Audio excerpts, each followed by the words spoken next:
En un pequeño pueblo, un niño con una capa y un palo en la mano declara con toda la seriedad del mundo que es un mago. Una niña se une al juego, retándolo como un monstruo que come magos.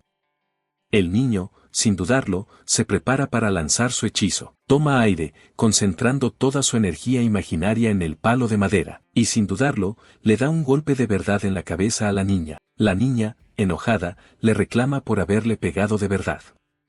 Él, con la lógica de un niño, le responde que se supone que los monstruos siempre pierden contra los magos. La discusión infantil continúa, y la niña ahora exige ser un mago también, pero el niño se niega rotundamente. Un anciano los observa desde lejos con una sonrisa. El anciano, a quien los niños llaman abuelo Rabus, se acerca junto a otros dos aldeanos, comentando la energía que tienen los pequeños por la mañana. El joven Turán, emocionado, le pregunta a Rabus qué se necesita para ser un mago. Pero su amiga lo interrumpe, diciendo que no es algo que se pueda lograr solo con desearlo. Rabus explica que los magos son la cima de la humanidad, nobles y caballeros que gobiernan a los demás y heredan sus poderes de antiguos ancestros. Concluye diciéndoles directamente a los niños que, por esa razón, ellos dos nunca podrán convertirse en magos. Uno de los aldeanos le reprocha por ser tan duro con ellos. Rabus cambia de tema con una expresión más seria, confirmando un rumor. El aldeano le pregunta si es verdad que ha aparecido un monstruo. La atmósfera se vuelve tensa. Con un tono grave, Rabus confirma la terrible noticia, y el aldeano reacciona con pánico. Cuenta que un hombre llamado Rob se lo encontró la noche anterior, una bestia oscura del tamaño de una casa, con la forma de un leopardo envuelto en sombras. Una mujer trata de calmar a la niña, asegurándole que no hay de qué preocuparse, ya que el jefe de la aldea fue a la ciudad a solicitar un mago. Confía en que el mago vendrá y derrotará al monstruo, lo que parece tranquilizar un poco al otro aldeano. La madre le advierte seriamente a su hija que, por el momento, tiene prohibido acercarse al bosque. Rabus interviene, apoyando su mano sobre un palo, y advierte que todos deben tener cuidado. Sin un mago, matar a un monstruo es prácticamente imposible. El aldeano pregunta si todos en el pueblo ya están enterados, y Rabus lo confirma. Entonces, el hombre pregunta por él. Rabus, confundido, no sabe a quién se refiere. Se refiere al pastor que vive en la colina de Isaril, un lugar que se ve a lo lejos del pueblo. La escena cambia a esa colina, donde una oveja descansa tranquilamente en el pasto. Allí, en medio de un campo verde, un joven duerme una siesta rodeado de su rebaño. Es el pastor, Turán. Turán abre los ojos lentamente, con una brizna de hierba en la boca y una expresión de completa indiferencia. Se estira en el suelo, rodeado por el balido de sus ovejas, y no puede evitar quejarse en voz alta del aburrimiento que siente. Para Turán, la vida es una rutina monótona. Siempre el mismo paisaje, con sus ovejas pastando sin preocupaciones. El mismo día, una y otra vez, en su pequeña y aislada granja. Nada cambia nunca. Piensa para sí mismo que, si las cosas siguen así, va a terminar olvidando cómo hablar por la falta de compañía. De repente, una voz lo saca de sus pensamientos, llamándolo mocoso patético. Es el anciano Rabus, quien ha subido hasta la colina para regañarlo por estar holgazaneando cuando ni siquiera ha empezado a atardecer. Sin siquiera mirarlo, Turán le ordena que se mueva porque le está tapando el sol. Rabus, ofendido, murmura sobre su falta de modales. Rabus le pregunta si todavía le guarda rencor por aquel incidente del pasado. Turán repite sus palabras, fingiendo no recordar. Con un tono cortante, Turán le refresca la memoria, refiriéndose al momento en que, tras la muerte de su madre, Rabus intentó quedarse con sus ovejas declarándolas propiedad compartida. El anciano tose, incómodo. Turán se levanta y le deja claro que no es tan generoso como para compartir la herencia de su madre. Le dice que no son cercanos, así que si tiene algo que decir, que lo diga y se largue. Rabus explota de ira, llamándolo pequeño mocoso, pero la mirada fría y desafiante de Turán lo detiene en seco. Rabus, intimidado, cambia de tema bruscamente y le informa que ha aparecido un monstruo. Turán se da la vuelta, sorprendido por la noticia. Mientras acaricia a una de sus ovejas, escucha a Rabus explicar que es un leopardo del tamaño de una casa y que está de camino de regreso tras advertir a los aldeanos. Turán comenta con calma que es un problema serio. Rabus, extrañado por su falta de reacción, le pregunta si no tiene miedo, siendo él el objetivo más probable en la zona. Rabus le advierte que tenga cuidado, ya que el jefe de la aldea fue a la ciudad a buscar a un mago. Turán simplemente se sienta, dándole la espalda. El anciano afirma que vino porque estaba preocupado por él, pero Turán, con escepticismo, le responde que no está siendo muy honesto. Turán lo confronta directamente, preguntándole por qué no admite que en realidad vino porque estaba preocupado por las ovejas, no por él. Rabus queda sin palabras. Con una sonrisa burlona, Turán le dice anciano y le ordena que se largue de una vez si ya terminó de hablar. Y para rematar, le lanza un último insulto, diciendo que su aliento apesta tanto que le va a podrir la nariz. Rabus se aleja furioso, murmurando maldiciones, mientras Turán lo observa con una sonrisa satisfecha antes de volver a atender a sus ovejas. Ya solo, la palabra monstruos resuena en la mente de Turán. Reflexiona sobre su naturaleza, bestias con poderes misteriosos y magia. Así como los humanos tienen magos, las bestias tienen monstruos. Una de sus ovejas se le acerca curiosa. La idea de que un mago visite un pueblo tan apartado por un simple monstruo le parece extraña. Pero esto significa que finalmente podrá ver a uno en persona. Mientras camina con su rebaño, Turán duda que el mago que envíen vaya a ser muy especial, considerando que viene a un pueblo tan pequeño. Aún así, la idea de ver a un mago por primera vez despierta su curiosidad.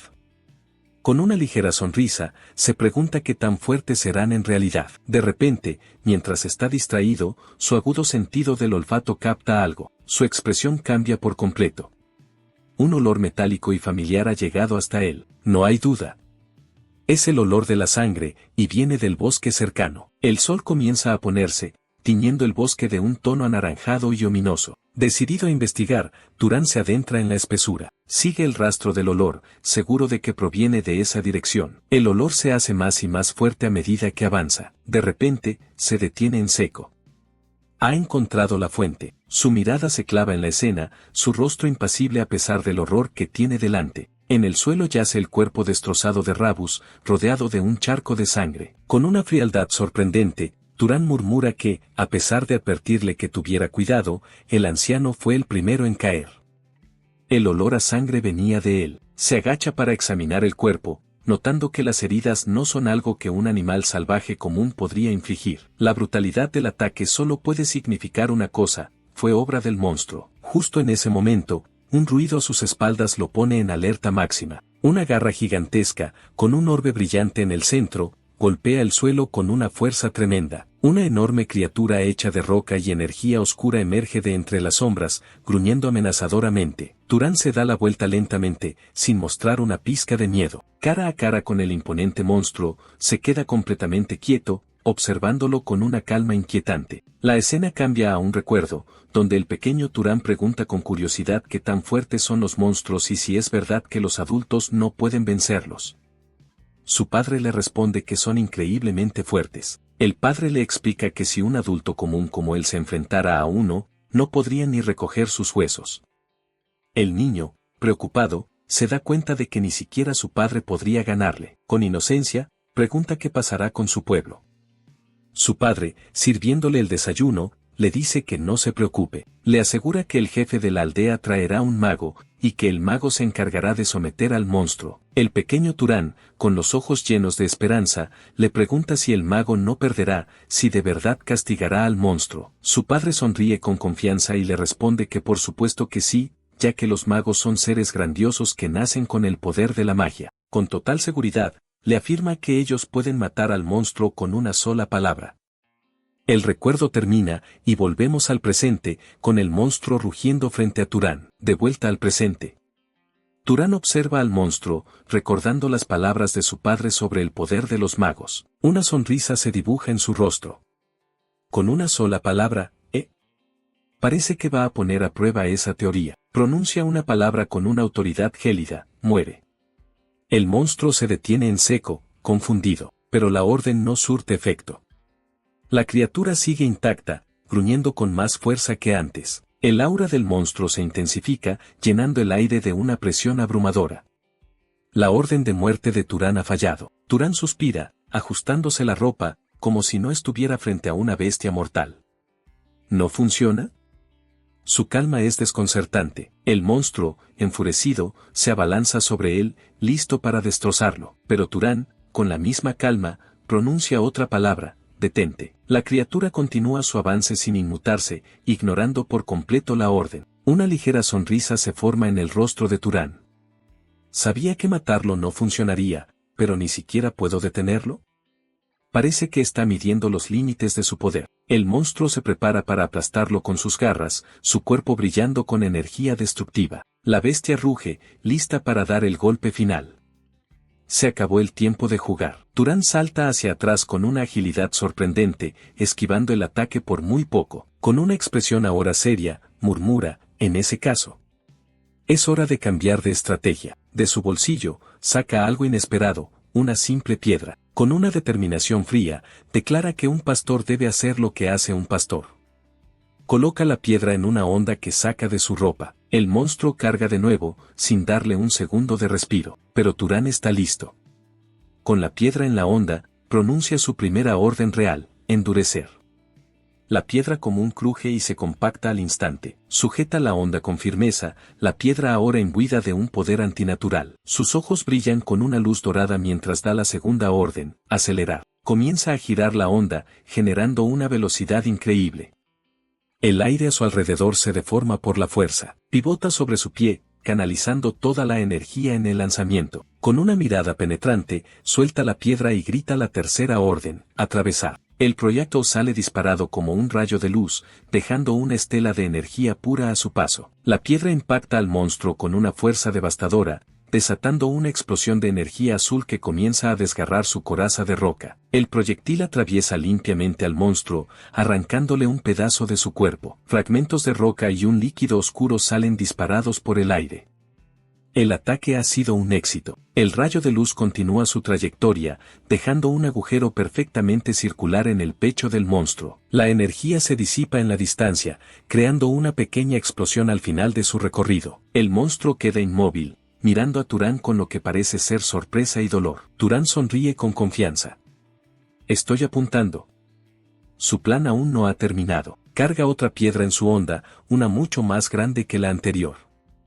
El monstruo, gravemente herido, apenas puede mantenerse en pie, a la cabeza. El segundo proyectil impacta directamente en el cráneo del monstruo, haciéndolo estallar en pedazos. El impacto es tan brutal que destruye por completo la cabeza de la criatura. Se acabó. Turán observa cómo el cuerpo decapitado del monstruo se desploma. Su rostro, sin embargo, no muestra satisfacción, sino una especie de análisis clínico. El cuerpo cae pesadamente al suelo. Turán comenta para sí mismo que es la primera vez que usa su poder contra un monstruo. Mira los restos del monstruo, manchados de sangre y fluidos oscuros, y se pregunta qué debería hacer con el cadáver, si debería simplemente arrojarlo a algún barranco. Con un suspiro de fastidio, Turán se limpia la sangre de la cara. En lugar de celebrar su victoria, se queja de que los malditos aldeanos siempre le dan más trabajo del que quiere. Turán, un joven de pelo plateado y aspecto refinado, revela su secreto: es un mago. La escena retrocede 8 años. Él recuerda el momento exacto en que se dio cuenta de sus habilidades especiales. Con solo 10 años, el pequeño Turán jugaba en su casa, haciendo flotar objetos a su alrededor con una energía azulada. Emocionado, se voltea para llamar la atención de su madre, presumiendo de cómo los troncos vuelan por el aire. Pero la figura que aparece en la puerta no comparte su alegría. La madre de Turán se queda paralizada al ver la escena. El niño corre hacia ella, contándole que también puede crear fuego y viento, sin notar la tensión. A día de hoy, Turán recuerda ese momento con total claridad. De repente, su madre le grita que se detenga, con una expresión de pánico. Fue la primera y última vez que se enfadó con él de esa manera. Confundido, el niño solo puede murmurar, mientras su madre agarra uno de los objetos flotantes y lo llama por su nombre, Turán. Con un tono mucho más calmado pero serio, le pide a su hijo que se siente para hablar con ella. Le pregunta si quiere vivir con ella por mucho tiempo, a lo que el pequeño Turán asiente sin dudar. Entonces, ella le pide una promesa, que a partir de ese día, nunca más volverá a usar ese poder. Le hace prometer específicamente que nunca usará sus habilidades delante de otras personas. Su rostro muestra una profunda angustia. Turán, sin entender, le pregunta por qué.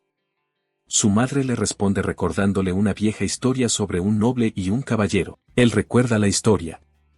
Ella le explica que, aunque a todos los que usan este poder se les llama magos, los nobles y los caballeros son muy diferentes. Su madre le cuenta el origen, los nobles son descendientes de seres divinos que bajaron para salvar a los humanos, mientras que los caballeros son aquellos cuya sangre divina se mezcló con la de los mortales. Ella confirma que él lo recuerda bien, mientras el niño sujeta con fuerza su bastón de pastor, y continúa, explicando que esa es la razón por la que existe una clara diferencia entre nobles y caballeros, incluso entre los magos, y por qué él no puede usar su poder. Le revela una dura verdad: él heredó los poderes de su padre, un caballero.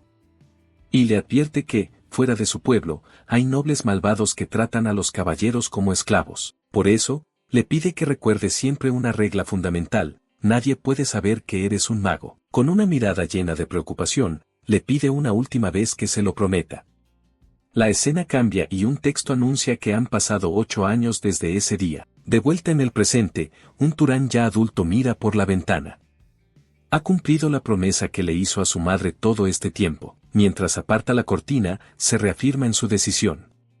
La promesa no se romperá. Reflexiona que no tiene ningún deseo de revelarse como mago, ni tampoco tiene intención alguna de bajar de la montaña donde vive. Su mirada es firme. Está decidido a mantener su vida pacífica y oculta. De repente, la calma se rompe. Alguien golpea la puerta violentamente, gritando el nombre de Turán y exigiéndole que salga. Con una expresión de fastidio, Turán abre la puerta, listo para enfrentar a quien quiera que esté causando el alboroto. Afuera lo espera un grupo de aldeanos.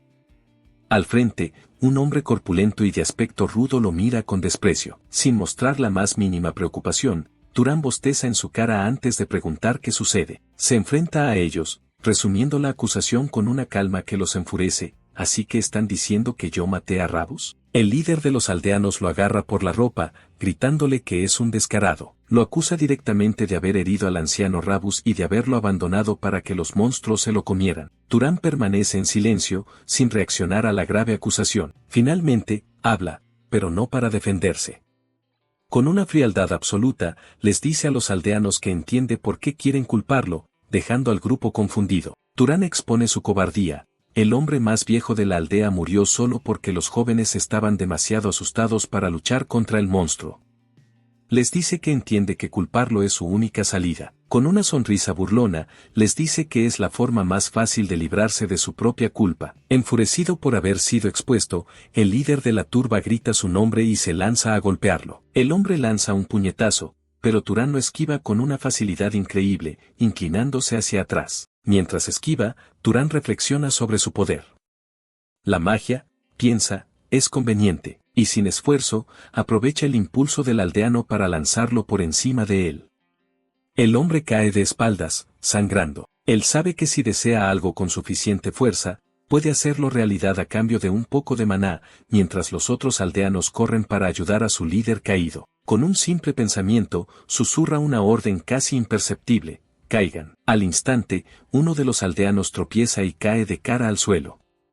Turán explica que no necesita grandes espectáculos como crear fuego, solo un pequeño empujón de viento es suficiente. Con un movimiento sutil, hace que otro aldeano pierda el equilibrio. Un toque discreto en el arma de otro hombre es todo lo que necesita para que no sea obvio que está usando magia. El palo del aldeano se rompe en su cara, dejándolo aturdido. Turán calcula sus acciones con precisión, usando solo la fuerza necesaria para que no mueran. Con esta estrategia, se propone dominarlos a todos, uno por uno. Se mueve entre ellos como una sombra, neutralizando a cada aldeano con golpes precisos y movimientos fluidos. Las armas de los aldeanos vuelan por los aires, completamente inútiles contra los movimientos precisos de Turán. En un instante, el último de ellos cae al suelo. Turán piensa para sí mismo que así es como ha logrado mantener su secreto durante 8 largos años. De pie, en medio de los cuerpos inconscientes de los aldeanos, Turán se sacude el polvo de las manos. Ha ocultado su identidad de mago una vez más. Con desdén, les dice que deberían haber usado esa energía para el funeral de Rabus. Su atención se desvía hacia un grupo de mujeres que se acercan. Les pregunta si ellas también han venido a pelear, pero las mujeres lo niegan, nerviosas. Ellas afirman que solo venían a verlo, pero la expresión de Turán muestra que no les cree en absoluto. Harto de la situación, les ordena que se lleven a los idiotas del suelo y se da la vuelta para entrar en su casa. Ya dentro, anticipa los problemas que esto le traerá. Sabe que el pueblo usará este incidente como excusa para estafarlo la próxima vez que vaya a comerciar, pero no le importa. Con una sonrisa confiada, decide que simplemente tendrá que golpearlos hasta conseguir un trato justo. Justo cuando piensa que les ha dado una lección suficiente para que no vuelvan, escucha de nuevo fuertes golpes en la puerta. Incrédulo, se gira hacia la puerta. Piensa que deben estar locos para volver tan pronto. Sin embargo, esta vez los golpes son diferentes. Más firmes y medidos, no como los de la turba enfurecida. Abre la puerta de golpe, gritando quién es y dispuesto a enfrentarse a quien sea, pero se detiene en seco. En el umbral no hay un aldeano, sino un hombre imponente, con cicatrices y ropas de viajero. El desconocido, un hombre de cabello canoso y perilla, se disculpa educadamente, diciendo que solo buscaba un favor pero que parece haber llegado en un mal momento. Turán se queda sin palabras por un instante, sorprendido por la inesperada visita. Se pregunta si se trata de un simple viajero. Recuperando la compostura, Turán también se disculpa, explicando que acababa de tener unos invitados no deseados. Turán reflexiona internamente.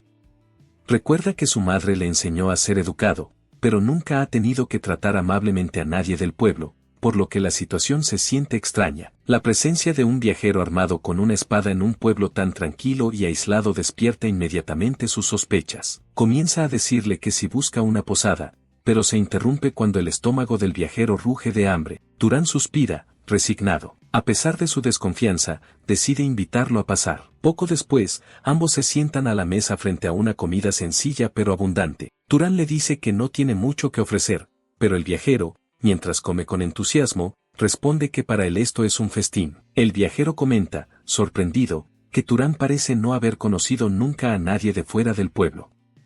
Turán, con una expresión seria, confirma que es cierto. Explica que nació y se crió en esa colina, viviendo siempre como un pastor, y añade que es raro que un pueblo tan pequeño reciba turistas.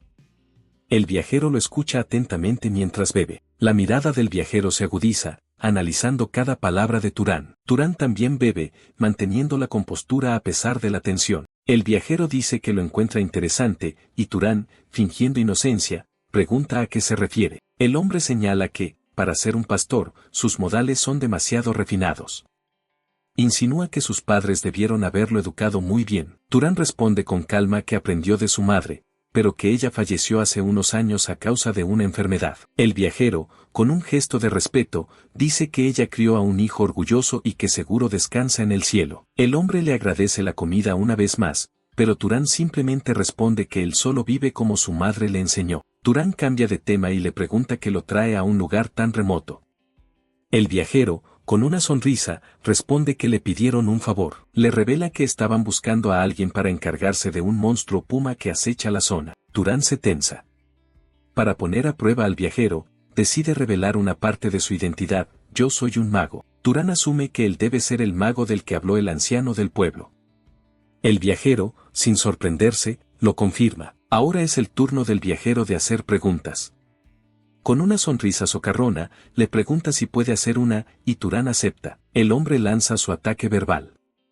Dice que puede sentir la presencia de un monstruo en la zona, pero extrañamente, no puede verlo. La mirada de Turán se llena de alarma. El viajero añade que lo más raro es que, sabiendo del monstruo, Turán no parece tener intención de huir. Le pregunta directamente si no tiene miedo, ya que él sería el blanco más probable para la criatura. Con una sonrisa burlona, el viajero comenta que es demasiado valiente para ser un simple pastor que nunca ha salido del pueblo. La tensión en la habitación es máxima. El viajero lo mira fijamente, exigiendo saber su verdadera identidad. El recuerdo de su madre vuelve a la mente de Turán. Él, de niño, preguntándole por qué no podía revelar que era un mago. Su madre le responde que era por culpa de los nobles malos. Turán, confundido, le pregunta a qué se refiere. Ella le explica la cruel jerarquía del mundo: si los nobles son como los pastores, los caballeros son como los perros que los nobles crían. Le advierte que, aunque los traten como familia, pueden venderlos o sacrificarlos en cualquier momento si es necesario. Con lágrimas en los ojos, le dice que no quiere esa vida para él, y le pregunta si quiere seguir viviendo a su lado, a lo que el pequeño Turán responde con un rotundo y sí. Entonces, ella le da una última orden: nadie podía saber que era un mago. Especialmente otros magos, que lo separarían de ella para convertirlo en su perro guardián, listo para ser desechado. De vuelta en el presente, la mirada de Turán es fría como el hielo. recuerda el propósito de su aislamiento. El viajero, desenfundando ligeramente su espada, le da una advertencia final: para evitar ser descubierto como mago, es posible que tenga que matar gente. Dentro de una cabaña, un guerrero veterano llamado Kaorn le advierte a su anfitrión que para mantener el secreto de ser un mago, a veces es necesario tomar medidas extremas, incluso matar. Al escuchar esas palabras, el joven de pelo blanco, Turan, mira hacia un lado con una expresión sombría, como si esa idea resonara profundamente con él. Con una mirada penetrante, Turan le pregunta por qué no responde, buscando una aclaración a esa terrible advertencia. Kaorn se cubre el rostro con la mano, lamentando quizás la dureza de sus palabras. Pero de repente, la tensión se rompe. Kaorn se ríe y le dice a Turan que con esa cara tan seria, está arruinando su broma. Turan queda completamente desconcertado. No puede creer que un tema tan serio fuera solo una broma. Turan se disculpa, admitiendo que no tiene mucho sentido del humor. Kaorn, a su vez, también se disculpa por haberlo asustado. Mientras Turan sonríe aliviado, Kaorn intenta aligerar el ambiente, diciendo que probablemente era la primera vez que escuchaba una broma de magos. Kaorn se da cuenta de que ni siquiera se han presentado formalmente y extiende la mano para saludarlo. Con una sonrisa amable, el veterano guerrero se presenta, listo para empezar de nuevo. Ambos se dan la mano, y el joven finalmente se presenta: soy Turan, un pastor. Mientras continúan con el apretón de manos, Turan añade que este año cumple 18. Más tarde, durante la cena, Kaorn revela que él tiene 75 años. Turan, sorprendido, comenta que no aparenta esa edad en absoluto. Kaorn explica que los magos envejecen más lento y viven más tiempo.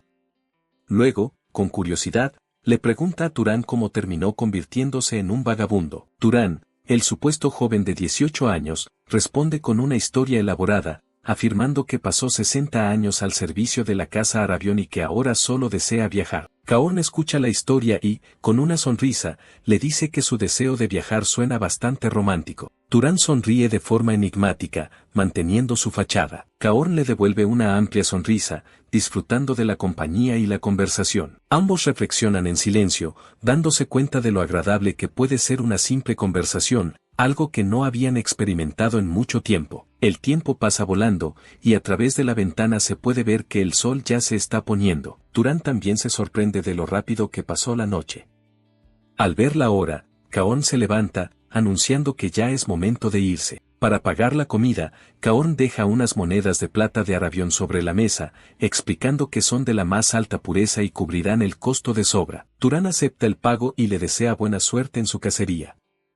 Pero Kaorn le responde que no se despida como si nunca se fueran a ver de nuevo. Con una sonrisa pícara, Kaorn le dice que podría volver a pasar por ahí para gorronear otra comida o dos y se despide. El sol de la mañana ilumina el paisaje, marcando el final de su encuentro y el comienzo de un nuevo día. De vuelta en los campos, Turan cuida de sus ovejas, que pastan tranquilamente. Con una sonrisa, Turan les da una orden simple para que se reúnan. Las ovejas levantan la cabeza, escuchando atentamente la voz de su pastor. Obedientemente, el rebaño se agrupa a su alrededor, siguiendo sus indicaciones sin dudar. Mientras las cuida, Turan reflexiona sobre su encuentro.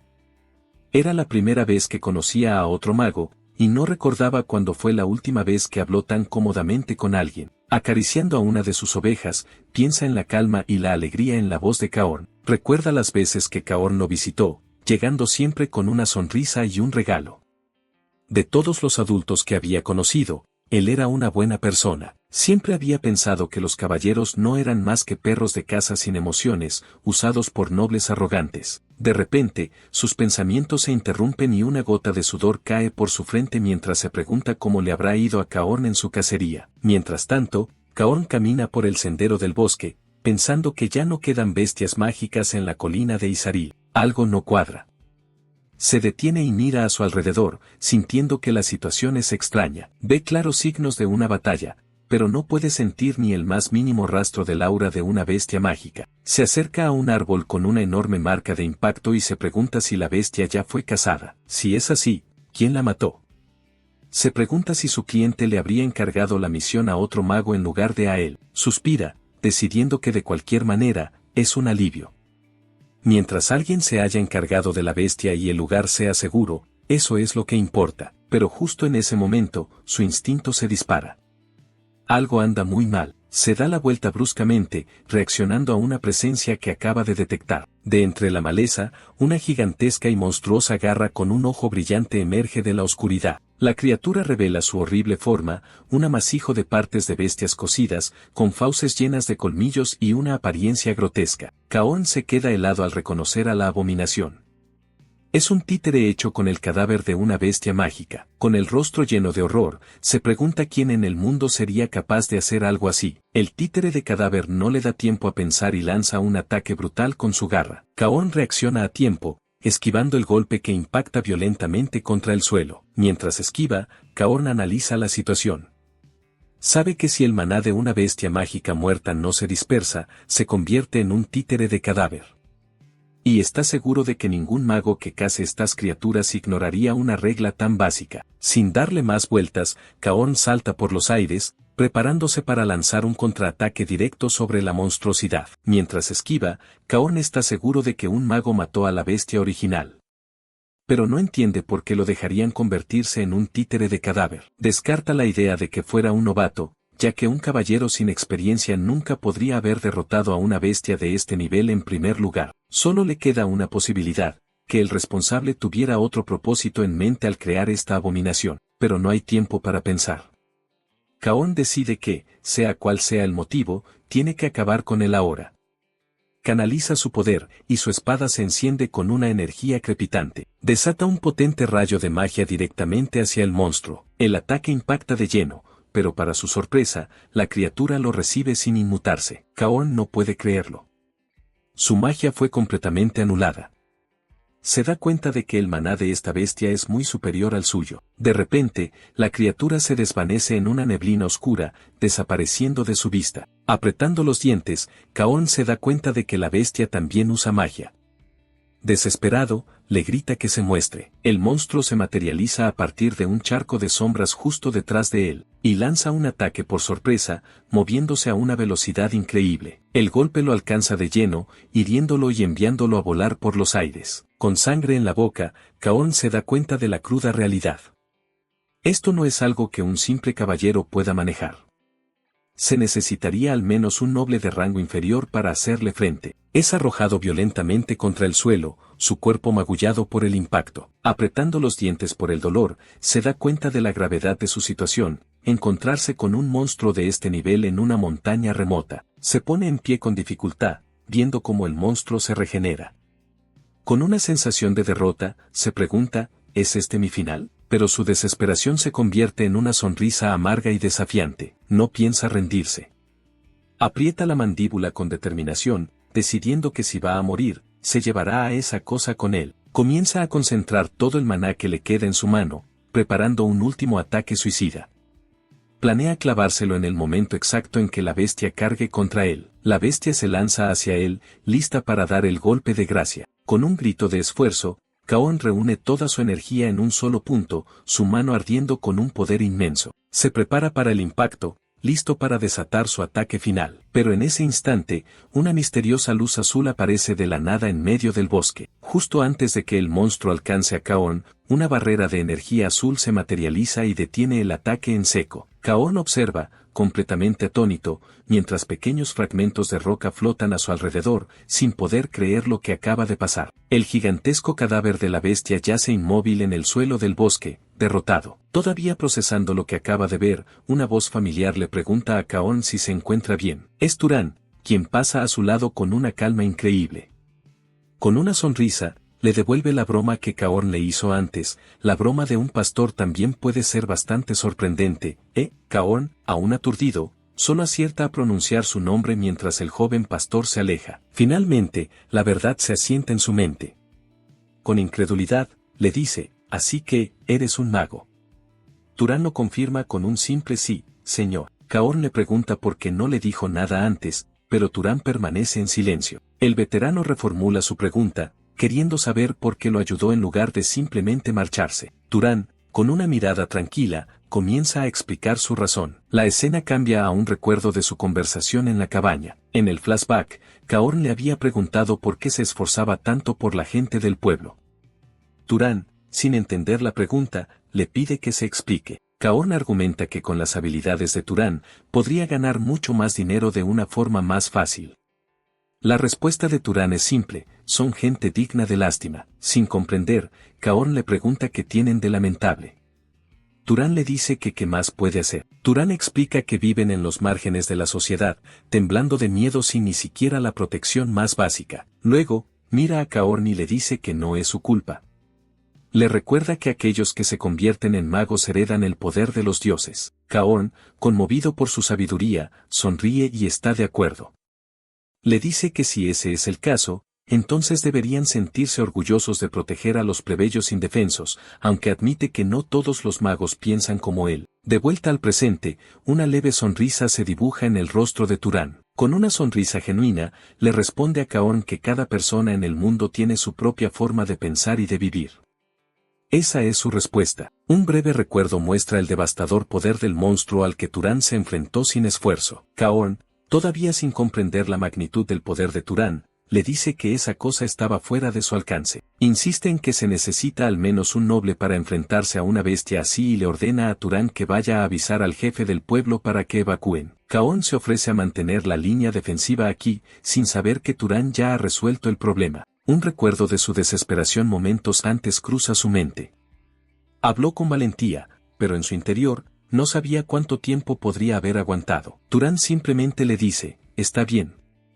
Kaorn, confundido, no entiende a qué se refiere. Mientras una roca imbuida de magia levita cerca, Turán añade que si ese último ataque funcionó, estarán bien. Kaorn, desconcertado, no entiende qué está diciendo. La verdad finalmente golpea a Kaorn. Con la voz temblorosa, le pregunta si lo que acaba de hacer ni siquiera fue su máximo poder, incapaz de procesar que un joven mago escondido en las montañas pudiera cazar a un títere de cadáver. El veterano caballero, curtido en 1000 batallas, se da cuenta de la verdad en un instante de claridad. Se da cuenta de que esto no fue un simple encuentro casual con un chico de campo en una aldea rural. Tampoco era la bravuconería imprudente de un joven noble que había huido de los nobles. No, esto era algo completamente diferente. Kaorn no comprende, podría estar presenciando el comienzo de la historia de un mago que pondrá el mundo de cabeza. Mientras tanto, con una sonrisa confiada, Turán admite para sí mismo que él también ha sentido curiosidad por conocer sus propios límites. En el bosque, un espectro gigantesco y corrupto se alza sobre Turán. El joven pastor es lanzado hacia atrás por la pura presión del poder del monstruo, pero en lugar de miedo, Turán sonríe con calma. Para él, esta es la oportunidad perfecta para descubrir cuáles son sus verdaderos límites. A lo lejos, Kaorn, el caballero, le grita que no lo haga. A pesar del inmenso talento de Turán, le advierte que ese monstruo es un oponente demasiado peligroso para enfrentar solo. Insiste en que deben unir sus fuerzas, pero justo cuando se prepara para ayudar, el espectro lanza un ataque repentino directamente hacia él. Pero antes de que el ataque llegue, Turán se mueve a una velocidad increíble y desata un poderoso golpe de energía, interceptando el ataque del monstruo. El impacto resuena en el bosque, pero Turán se da cuenta de que su ataque no tuvo ningún efecto. Kaorn le grita la terrible verdad: no puedes matar a un espectro con ataques físicos. El monstruo avanza, imparable. Turán, viéndose superado, pregunta con calma cómo se supone que debe matarlo. Kaorn extiende la mano, revelando la debilidad del espectro. La respuesta es simple: con fuego, o, como alternativa, con un poder igual de elemental y destructivo, el rayo. Para demostrarlo, Kaorn lanza una bola de fuego que impacta directamente en el hombro del monstruo. Turán, sin inmutarse, le responde que su ataque tampoco funcionó. Kaorn, frustrado, le grita que ese no es el punto. Comienza a explicar un principio básico de la magia: para afectar a un ser vivo, un mago debe establecer una causalidad. Kaorn no puede creer que Turán ni siquiera sepa algo tan fundamental. De repente, una idea terrible cruza la mente de Kaorn. Empieza a sudar, dándose cuenta de algo imposible. Si Turán no conoce los conceptos básicos, significa que él fue quien mató al monstruo original, convirtiéndolo en un espectro. Y si ese es el caso, significa que Turán nunca ha absorbido maná en su vida. Le da una instrucción precisa: no solo encienda un fuego, debe crearlo y luego lanzarlo. Kaorn está asombrado. ¿Cómo puede alguien ser tan fuerte sin ningún entrenamiento? Al escuchar el consejo, Turán se prepara para intentarlo de nuevo, esta vez siguiendo las instrucciones del veterano caballero. Concentra su poder y, en la palma de su mano, una llama pura y crepitante aparece de la nada. Keon observa, pensando que si bien crear fuego es fácil para un mago, controlarlo requiere un entrenamiento completamente diferente, pero para su sorpresa, Turán lo hace de inmediato. Con un solo gesto, crea un vórtice de fuego masivo, demostrando un control que debería llevar años dominar. Turán se planta firmemente en el suelo, preparándose para liberar todo su poder, y entonces, desata el infierno. Un torrente de llamas sale disparado de su mano hacia el monstruo. El ataque da justo en el blanco, envolviendo el ojo brillante del espectro en un mar de fuego. En cuestión de segundos, la criatura es consumida por las llamas, retorciéndose mientras su cuerpo comienza a desintegrarse. Al ver que la victoria está cerca, Keorn le grita una última advertencia: debe mantener la mente concentrada y seguir vertiendo maná en las llamas para que no se apaguen. Tienes que quemarlo todo, grita Keorn. Turán sigue concentrado, alimentando las llamas con su poder. Su mirada es fija y determinada, observando cómo el fuego consume hasta el último rastro del espectro. El torbellino de fuego ruge con una intensidad abrumadora, reduciendo al monstruo a cenizas. Cuando el fuego se disipa, el silencio vuelve al bosque. Keorn mira hacia el cielo, incrédulo. Lo lograron. Ganaron. Aún procesando lo que acaba de ver, piensa para sí mismo que se trataba de un espectro absurdamente fuerte, uno que normalmente requeriría el poder de un mago de clase noble para ser derrotado. Pero este joven, este pastor de las montañas, lo derrotó. Turán, de pie entre los restos carbonizados del monstruo, se pregunta si realmente ha terminado. Keon todavía no puede creer que un simple pastor haya logrado tal hazaña. Keon le advierte que si no quiere que el espectro se regenere, debe absorber el maná restante. Turán, sin saber cómo hacerlo, simplemente pregunta qué debe hacer. La instrucción es simple, solo tiene que imaginar que está drenando algo hacia su interior. Turán asiente, listo para intentarlo. Cierra los ojos y se concentra, siguiendo el consejo de Keorn. Inmediatamente, la energía verde y residual del espectro comienza a fluir desde el cadáver. El maná es atraído hacia la mano de Turán, arremolinándose en un orbe de poder puro. Sus ojos se abren, ahora brillando con una intensa luz verde mientras la energía fluye hacia él. Todo su cuerpo se ilumina desde adentro, como si cada fibra de su ser estuviera siendo sobrecargada con el poder recién adquirido. La sensación es tan abrumadora que sus ojos se abren de par en par por la pura intensidad. Keorn le dice que sentirá una especie de placer, mientras él mismo sigue sin poder creer lo que está presenciando. Keorn, asombrado, le pregunta si esta es realmente la primera vez que absorbe maná. Turán, con una calma sorprendente, simplemente confirma que sí. El caballero reflexiona. Normalmente, el maná crece lentamente con la edad después del primer despertar. La forma más rápida de crecer es matar monstruos y absorber su poder, pero esta era la primera vez para Turán. Y, sin embargo, ya era capaz de manejar magia de ese nivel. Eso solo podía significar una cosa: su potencial innato estaba en una liga completamente diferente. Keorn mira su propia mano, dándose cuenta de la enorme implicación de lo que acaba de presenciar. Este joven no es un simple pastor. Finalmente, Keorn se dirige a él por su nombre. Turán responde, esperando lo que tiene que decir. Con un nuevo tono de respeto, Keorn se disculpa por haber sido grosero. Luego, le hace una pregunta que lo cambia todo: ¿puedo preguntar a qué casa perteneces? Turán, sin entender del todo la pregunta, simplemente llama a Keorn por su nombre. En lugar de responder, Turán le señala la sangre que gotea de su brazo herido, recordándole que está lesionado. Keorn, sacado de sus pensamientos, se da cuenta y acepta la ayuda para volver a la cabaña. Ya a salvo en el interior, Turán le venda el brazo a Keorn. El caballero permanece en silencio, perdido en sus pensamientos sobre el poder imposible que acaba de presenciar. Mientras Turán le sirve la cena, Keorn se disculpa de nuevo, diciendo que fue una grosería hacer que alguien tan estimado como él tuviera que atenderlo. Turán insiste en que no es nadie importante. Le recuerda que es solo un pastor que ni siquiera sabe quién es su padre. Con una mirada seria, le pide que se detenga. Keorn, viendo su expresión, accede a dejar el tema, pero la curiosidad lo carcome. Le pregunta por qué un mago tan poderoso como él viviría como un simple pastor, comentando que no parece ser un estilo de vida que le corresponda. Turán revela la razón: fue una petición de su madre. Una promesa que le hizo justo antes de que ella muriera. Le cuenta a Keorn la advertencia de su madre: si se revelaba que era un mago, los nobles de las tierras bajas solo lo usarían y luego lo desecharían. Keorn, escuchando esto, simplemente dice que su madre era sabia, dejando a Turan confundido. Turan admite que está sorprendido, ya que esperaba que Keorn lo considerara una sobreprotección.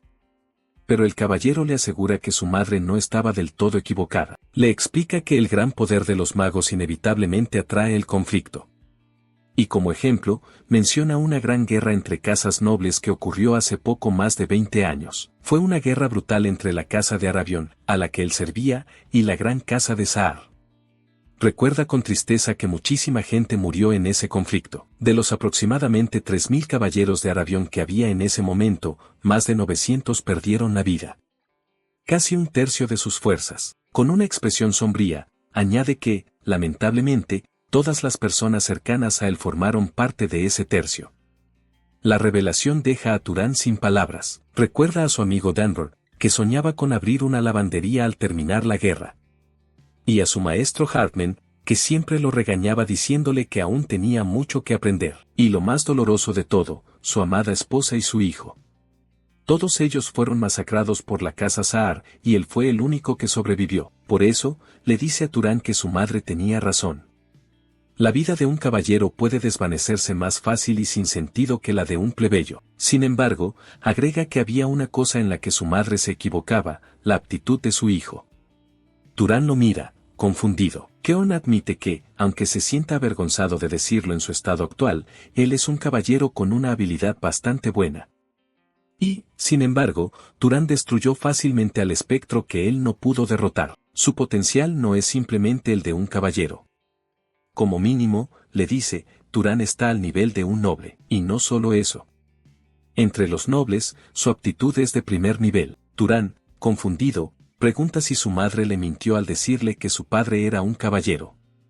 Keorn le explica que en raras ocasiones, un niño con menos potencial puede nacer de nobles, o un niño de clase noble puede nacer de caballeros. Por todo eso, Keorn se levanta y le sugiere que sería mejor para él dejar esa colina y salir al mundo. Turan, naturalmente, pregunta por qué. La razón es simple. La humanidad necesita más nobles y caballeros.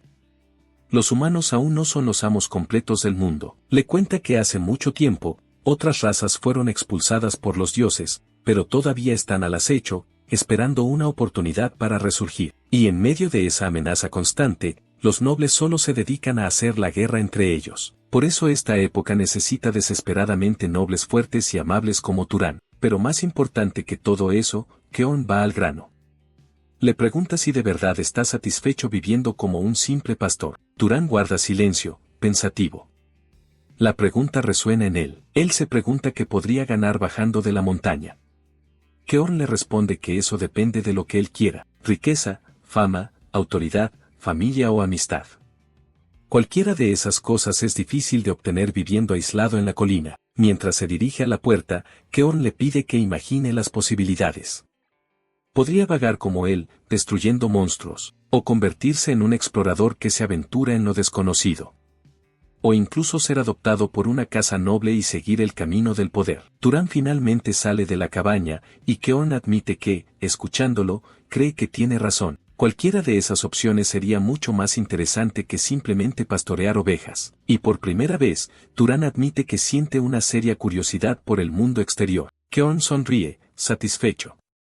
Aunque se preocupa por estar creando falsas expectativas, le promete a Turan que apoyará cualquier camino que elija. Entonces, cambia de tema abruptamente y le pregunta cuál es su habilidad de linaje. Turan, por supuesto, no tiene idea de a qué se refiere. Keorn se disculpa, recordando de nuevo que Turan no sabe mucho sobre magia. Le explica que una habilidad de linaje es un rasgo que los nobles heredan de sus antepasados. De hecho, tener una de estas habilidades es lo que separa a los nobles de los simples caballeros. Le pregunta si hay algún hechizo que le resulte inusualmente fácil, o alguna habilidad destacada que posea y que no requiera magia. Turan duda, preguntándose si su fuerza cuenta, pero Keorn le explica que el simple hecho de tener maná fortalece el cuerpo de cualquier mago. Turan finalmente responde. Dice que tiene un buen olfato y que es bastante bueno lanzando piedras. Keon le dice que un sentido del olfato excepcional podría considerarse una habilidad de linaje, y en cuanto a su habilidad con las piedras, ser hábil con las armas arrojadizas es uno de los rasgos de la casa Arabión, aunque es un rasgo bastante común. Keon, intrigado, le pide que le cuente más. Turan, confundido por su repentino interés, simplemente acepta. Al escuchar su respuesta, la expresión de Keon cambia. Turan, preocupado, le pregunta qué sucede. El caballero aprieta el puño, y una terrible sospecha comienza a formarse en su mente. Turan le pregunta por qué está actuando de esa manera tan extraña. Keon lo mira fijamente y le dice que cree saber a qué casa se parecen más sus habilidades. Turan, con el corazón en un puño, le pregunta de qué casa se trata. La expresión de Keon es grave. Con voz solemne, le dice que es una gran casa. Una casa conocida por ser perseguidores o cazadores. Las imágenes de la masacre vuelven a la mente de Keon mientras se prepara para dar la terrible noticia. La casa Saar, revela finalmente. La misma que libró una guerra contra la casa Arabión. El nombre resuena en el aire, cargado de historia y sangre. Turan se queda paralizado, con los ojos abiertos de par en par. La pieza final del rompecabezas encaja en su lugar, y todo cobra un sentido terrible. Los ojos de Turan se abren de par en par. La revelación de que pertenece a la gran casa Saar, el clan enemigo del hombre que lo salvó, lo deja en shock. Turan mira a Keon, procesando la terrible verdad. Descubrir que comparte la misma sangre que los enemigos del anciano lo llena de una culpa inesperada. No sabe qué decir. Se pregunta si debería disculparse por las acciones de unos parientes que ni siquiera conoce, que para él son completos extraños. Keon lo llama por su nombre, sacándolo de sus pensamientos. Turan solo puede responder con el título que le ha dado, anciano. El anciano le pone una mano en el hombro, diciéndole que no ponga esa cara de preocupación.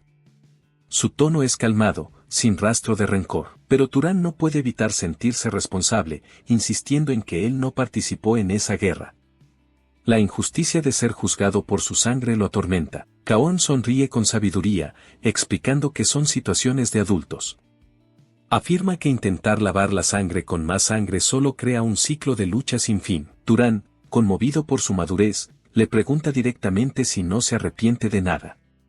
Keon, confundido, pregunta a qué se refiere. El joven le recuerda la orden que le dio antes, la de bajar de la colina y explorar el mundo. Keon le explica que si persigue el poder, con sus habilidades excepcionales, inevitablemente terminará uniéndose a la familia Saar. Pero a pesar de eso, el anciano le asegura que confía plenamente en su carácter, dejando a Turan sorprendido por su fe. Le recuerda que Turan lo salvó, incluso cuando eso significaba revelar una identidad que había ocultado toda su vida.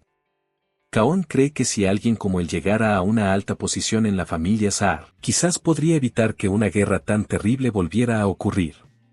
Turan escucha en silencio, sintiendo el peso de esa posibilidad. Keon intenta aligerar el ambiente, diciéndole que no piense demasiado en ello, ya que aún no ha decidido nada. Pero Turan lo interrumpe, afirmando que ahora sus pensamientos están claros. Keon lo mira, curioso por su repentina determinación. Con una nueva confianza en su mirada, Turan declara que ha tomado una decisión, quiere intentar bajar de la montaña. Keon sonríe, satisfecho. Aprueba su decisión, pero le dice que no se apresure.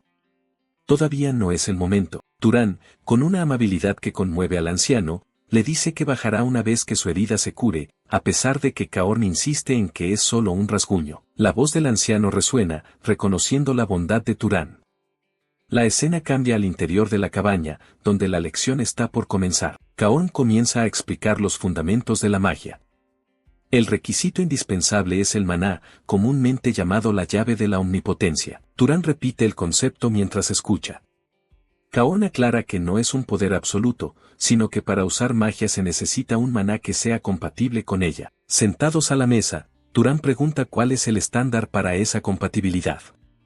Keon se prepara para revelarle los secretos de la hechicería. El anciano levanta 3 dedos y explica que la dificultad de la magia se determina en gran medida por 3 factores: linaje, afinidad y causalidad. Comienza con el primero, el linaje. Explica que es un poder heredado, determinado por la sangre con la que naces, algo común entre la mayoría de los nobles que no son caballeros. Para ponerlo en términos sencillos, Keon le pregunta a Turan si podría sanar sus heridas con magia. El joven confirma que le sería muy difícil, precisamente por su linaje. Para ilustrarlo, Kaorn menciona a la estirpe rabista del sur. Para ellos, ciertas magias son tan naturales que pueden usarlas sin entrenamiento, un poder que viene directamente de su linaje. Turan, asimilando la lección, pregunta por el segundo factor, la afinidad. Kaorn le explica que puede entenderse como familiaridad. Es la idea de que un mago realiza más fácilmente las tareas a las que está acostumbrado. Turan lo relaciona con su propia experiencia, recordando cómo creó una bola de fuego como si estuviera lanzando una piedra. El anciano confirma que su razonamiento es correcto. Si simplemente hubiera intentado crear llamas de la nada, no habría logrado la misma velocidad ni potencia de fuego. Finalmente, Kaorn llega al último y más importante concepto, la causalidad. Admite que es tan complejo que ni él mismo lo comprende del todo. Para explicarlo, le plantea un escenario a Turan. Si intentara matarlo directamente con maná, probablemente solo vería una luz en su cabeza y nada más. Sería un hechizo inútil. El anciano concentra su maná en una taza sobre la mesa, demostrando que ese es precisamente el fenómeno que ocurre por la falta de causalidad. El agua en la taza apenas burbujea. Explica que esto sucede cuando no hay una causa apropiada para el resultado deseado, lo que vuelve la tarea extremadamente difícil. Turan observa desde su asiento, y tras un momento de reflexión, afirma que cree haber entendido la idea. Demuestra su comprensión creando una pequeña llama. Explica que si quisiera matar a Kaorn, en lugar de gastar maná deseando su muerte, tendría que proporcionar una causa, como crear y disparar fuego, ya que es una acción más natural. Kaorn se levanta, impresionado por la rapidez con la que el joven ha captado un principio tan abstracto. Le dice en broma que podría haber sido un erudito en lugar de un mago. Turan, pensativo, plantea una duda: si puede controlar animales ordinarios a voluntad, ¿por qué las bestias mágicas son diferentes? Kaorn le responde que la diferencia radica en su maná. La lección continúa. Afuera, a través de la ventana, una de las ovejas parece escuchar la conversación en silencio. Turan suspira, admitiendo que la magia no es nada fácil. Kaorn coincide, añadiendo que un mago excelente no solo sabe usar el maná, sino que comprende los principios detrás de él. Una idea cruza la mente de Turan. Le pregunta a Kaorn si el linaje Saar también posee una magia especial. El anciano confirma que son expertos en sigilo y rastreo. Kaorn lo anima a intentarlo. Turan se levanta de la silla y acepta el desafío. Cierra los ojos y se concentra. Su deseo es simple, no quiere ser visto. Pero va más allá, deseando que ni su olor ni su sonido puedan ser detectados. Una luz lo envuelve por un instante mientras el maná responde a su voluntad, activando la habilidad de su linaje. Kaorn se gira, expectante, preguntándose si el joven lo habrá logrado en su primer intento, y entonces, lo ve. O mejor dicho, no lo ve. Turan ha desaparecido por completo, dejando solo un leve rastro de luz en el suelo donde estaba parado. El veterano caballero no puede ocultar su asombro. Con una gota de sudor frío, admite en voz alta que ha tenido éxito. No puede verlo en absoluto. Un músculo en su rostro tiembla. A pesar de toda su experiencia en batalla, la habilidad es tan perfecta que lo inquieta. La habitación, antes ocupada por 2 personas, ahora parece completamente vacía. El sigilo de Turan es absoluto. De repente, el aire se distorsiona y Turan reaparece, tan silenciosamente como se fue. Turan aprieta el puño, sintiendo el poder latente en su sangre. Él mismo reconoce que es una habilidad aterradora, y recuerda que fue precisamente ese poder lo que los caballeros de Arabión más temieron durante la guerra. Kaorn admite que es una habilidad injustamente poderosa, pero le advierte a Turan que no es invencible. Hay formas de contrarrestarla. Terminada la demostración, Kaorn se ofrece a enseñarle algunos métodos de entrenamiento mágico. Turan, todavía consciente de su linaje, le pregunta si no está enseñándole demasiado a un mago de una familia enemiga. Kaorn le da la espalda y le recuerda que no solo le salvó la vida, sino que también lo cuidó. Además, ya le había dicho la razón principal. Con una mano en el pecho y una mirada llena de convicción, se lo repite: confío en tu carácter. Para él, eso es más importante que cualquier enemistad pasada. La escena cambia. Turan ha bajado al pueblo para anunciar su partida, y el jefe de la aldea, Rabus, reacciona con incredulidad y enojo. Turan, ya equipado para el viaje, escucha impasible los gritos de Rabus, quien le reclama por irse sin consultarles y se preocupa por quien cuidará ahora de las ovejas. Con una frialdad que los aldeanos no le conocían, Turán les dice que encontrar un nuevo pastor es su problema, y que lo que él haga con sus pertenencias no es de su incumbencia. Luego, les lanza un ultimátum: o le compran las ovejas a un precio justo, o las liberará a todas y se marchará, dejándolos sin nada. Los aldeanos se quedan helados. Uno de los hombres intenta hacerse el duro, diciendo que pueden capturarlas ellos mismos, pero su voz tiembla mientras mira al jefe Rabus en busca de ayuda. Rabus lo fulmina con la mirada. Sabe que el joven pastor no está bromeando. Se da cuenta de que Turán es alguien que cumple su palabra y que no ganará nada irritándolo. Finalmente, el jefe de la aldea cede. Está bien, lo entiendo, murmura mientras le entrega a Turán una pesada bolsa con monedas. Poco después, Turán y Caón se alejan del pueblo, dejando atrás la vida que el joven conocía. La transacción ha terminado. Mientras caminan, Caón le pregunta si no quiere que vaya a cobrar la compensación que los aldeanos le deben por todo lo que le hicieron. Turán se niega, diciendo que nunca tuvo la intención de recibirla. Además, le recuerda que fue Caón quien atrapó a la bestia mágica, no él. Caón acepta su decisión. Con una sonrisa, Turán anuncia que ha llegado el momento de separarse. Llegan a una bifurcación en el camino. Caón se detiene, confirmando que sus caminos deben separarse aquí. Con una media sonrisa, se disculpa por rechazar la oferta de Turán de viajar juntos, explicando que simplemente se siente más cómodo estando solo. Turán no se ofende en lo más mínimo.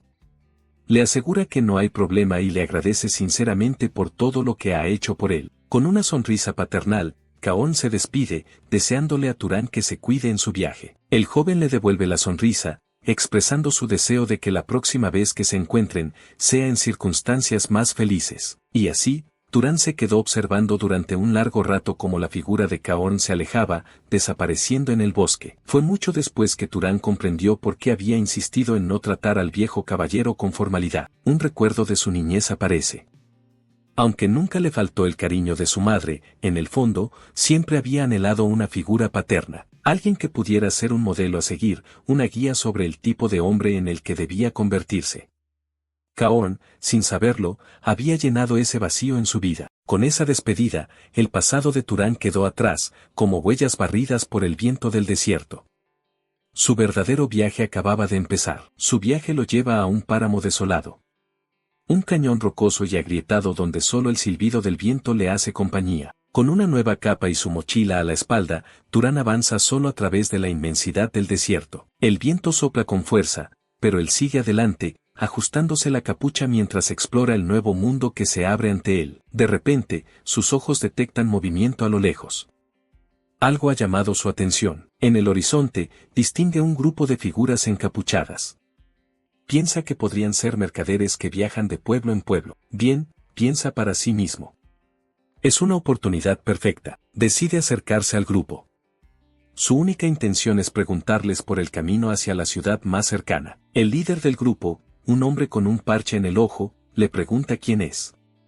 Turán responde educadamente que es un viajero solitario en busca de la ciudad más cercana. El hombre le indica que si sigue el camino por el que ellos vinieron, llegará a una ciudad llamada Murey. Turán asiente, aparentemente satisfecho. Les da las gracias por la información y se da la vuelta para continuar su camino, pasando junto a su carreta. Pero justo cuando se va, una voz lo detiene en seco. Uno de los hombres le bloquea el paso. Con una sonrisa amenazante, el hombre le pregunta si piensa irse así como si nada después de obtener información. La confusión aparece en el rostro de Turán. La mirada de Turán se endurece mientras pregunta qué más se supone que debe hacer. El hombre le responde con una lógica retorcida: si recibes algo, debes dar algo a cambio. En un instante, la farsa se derrumba. Los hombres desenvainan sus espadas y lo rodean, exigiendo que les entregue su abultada mochila. Turán comprende la situación. Son bandidos. Desde su espalda, uno de ellos se lo confirma con una risa maliciosa. El líder sonríe con arrogancia. Dice que a esto se le llama imprudencia, y le recuerda que están en un páramo donde a nadie le extrañaría que alguien muriera. Una fría hoja de acero se presiona contra su garganta. Le aconsejan que se quite la bolsa y la capa para evitarles el trabajo de tener que matarlo. Turán los mira fijamente. Ahora lo ve claro.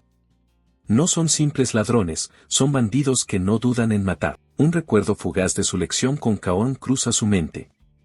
La tranquilidad de la cabaña, el debate sobre los principios de la magia. Recuerda su demostración, el momento en que entendió la causalidad y cómo crear poder a partir de un principio lógico. El recuerdo de la lección termina, recordándole el poder que ahora posee, un poder que aún no ha probado en un combate real. De vuelta en el presente, la expresión de Turán cambia por completo.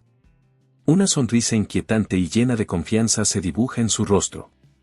Mira a los bandidos y les dice, supongo que tendré que usarlos para practicar. Turán escucha la burla de los bandidos, pero no reacciona, procesando la situación con calma. Los bandidos se ríen de él. Uno de sus subordinados le dice al líder que Turán está delirando, hablando como si fuera una especie de mago. Sin mediar palabra, Turán comienza a canalizar su maná. Una energía verdosa se arremolina alrededor de su mano. Con un simple gesto, desata una ráfaga de viento tan poderosa que levanta la arena y desequilibra a todos los bandidos a su alrededor. Mientras los bandidos luchan por mantenerse en pie, Turán reflexiona sobre su técnica. Se da cuenta de que es mucho más eficiente moldear el viento existente que crearlo de la nada, gastando así mucho menos maná. Los bandidos, derribados por la fuerza del ataque, se quejan en el suelo, completamente sorprendidos por el poder que acaba de desatar. No pueden creer la fuerza de ese viento, pero Turán no ha terminado. Saca una pequeña poción de agua, preparándose para su siguiente hechizo. El líquido sale del frasco y, en un instante, se congela en el aire, formando un afilado carámbano de hielo. Ahora, múltiples fragmentos de hielo flotan a su alrededor, listos para ser disparados. Turán extiende su mano, apuntando a sus enemigos. Uno de los bandidos lo mira con una expresión de puro terror, dándose cuenta demasiado tarde del peligro en el que se encuentran. Sin dudarlo, Turán lanza los proyectiles de hielo, que atraviesan a uno de los bandidos con una velocidad letal. Turán analiza su propio hechizo, pensando que se supone que es más útil cerca de grandes fuentes de agua, pero concluye que simplemente lanzarlos como piedras es más rápido y fuerte. El líder de los bandidos, al ver el poder abrumador de Turán, cae de rodillas y suplica perdón. Finalmente entiende que se ha metido con un mago. Desesperados, todos los bandidos restantes se arrodillan y le ruegan que les perdone la vida, ofreciéndole todo lo que tienen. Pero Turán los mira con una sonrisa fría. Turán da un paso decidido hacia adelante, ignorando por completo sus súplicas. Con un solo pisotón, hace que enormes pilares de roca salgan disparados del suelo, empalando a los bandidos que intentaban atacarlo por la espalda. El líder de los bandidos, el único que queda en pie, mira la escena con horror. No puede creer lo que acaba de pasar. Turán se yergue en medio del caos, con los cuerpos de los bandidos empalados a su alrededor, mientras el líder le pregunta con incredulidad si todos están muertos. Con calma, Turán se acerca al último superviviente y le dice que quiere hacerle una pregunta. El hombre, temblando, acepta responder cualquier cosa. Turán le pregunta por qué lo atacaron sin un plan, sabiendo que un viajero solitario podría ser un mago poderoso como él. La respuesta del líder deja a Turán desconcertado, fue porque inclinó la cabeza. El bandido explica que, como Turán fue educado y lo saludó con una reverencia a pesar de su rudeza, asumieron que era una persona común y débil, una presa fácil. Turán procesa esta información con una expresión seria. Le agradece, admitiendo que acaba de aprender algo muy útil. Lleno de una falsa esperanza, el líder de los bandidos le pregunta si entonces lo dejará vivir, pero la respuesta de Turán llega sin palabras. El hombre mira hacia arriba con terror mientras una gota de agua se materializa sobre su cabeza. Un presagio de su inevitable final. En medio de la masacre, Turán recuerda las palabras de su maestro, Kaon, quien le advirtió que conocería a mucha gente y que había algo importante que debía decirle. El recuerdo continúa. Kaon le aconsejó firmemente no mostrar nunca piedad a la escoria como los bandidos, gente que no duda en dañar a otros para su propio beneficio. Turán, de pie junto al cuerpo del último bandido, comprende la razón detrás de esa dura advertencia. Se da cuenta de que perdonar una vida por compasión podría terminar costando la vida de 10 personas inocentes en el futuro.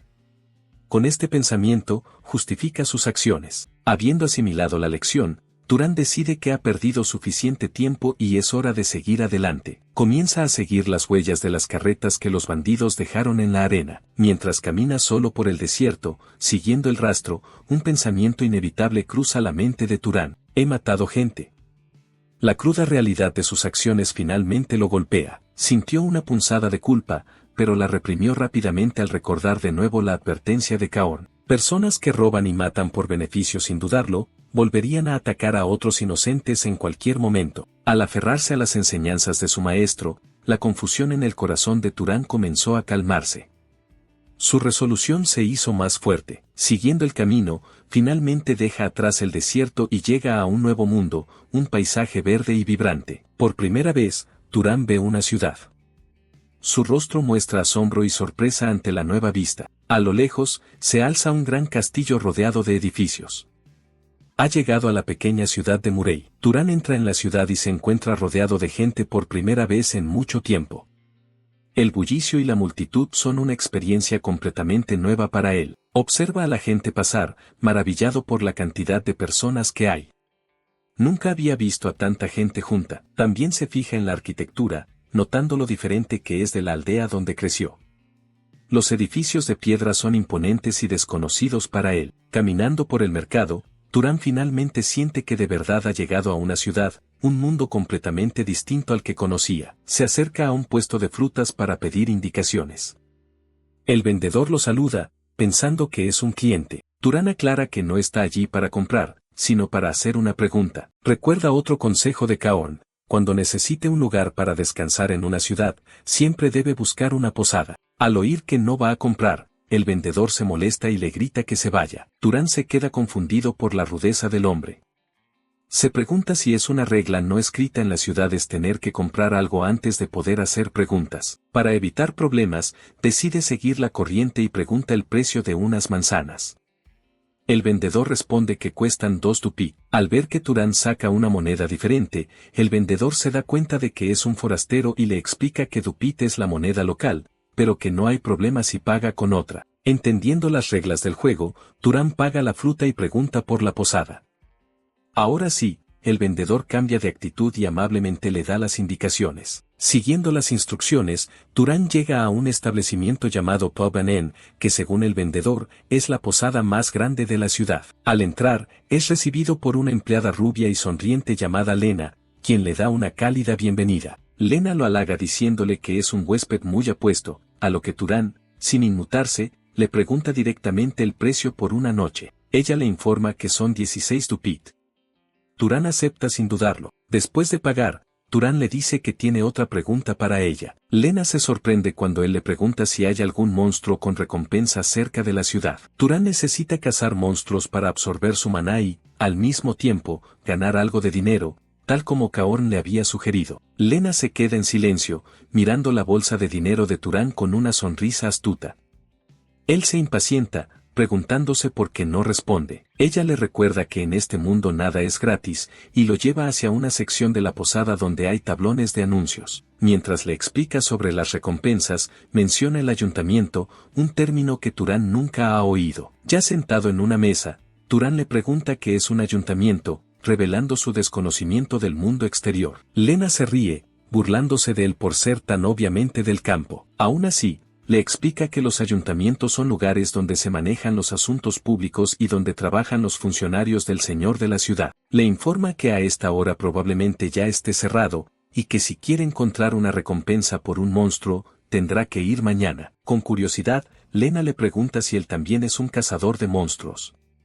Turán, confundido, pregunta qué es eso. Ella le cuenta la creencia popular. Se dice que si una persona ordinaria caza monstruos, puede convertirse en un mago.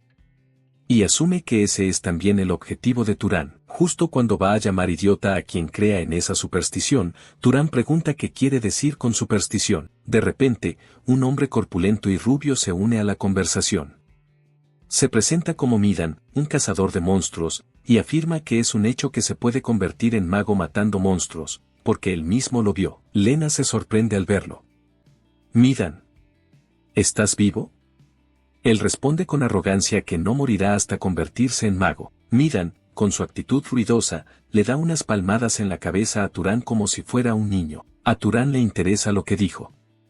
Le pide que le cuente más sobre eso de convertirse en mago matando monstruos. Lena interviene, explicando la lógica detrás de esa creencia. Si los magos se hacen más fuertes cazando monstruos, entonces una persona normal también debería poder convertirse en mago haciendo lo mismo. Midan confirma que él y su grupo están cazando monstruos precisamente por esa razón, con la esperanza de convertirse en magos.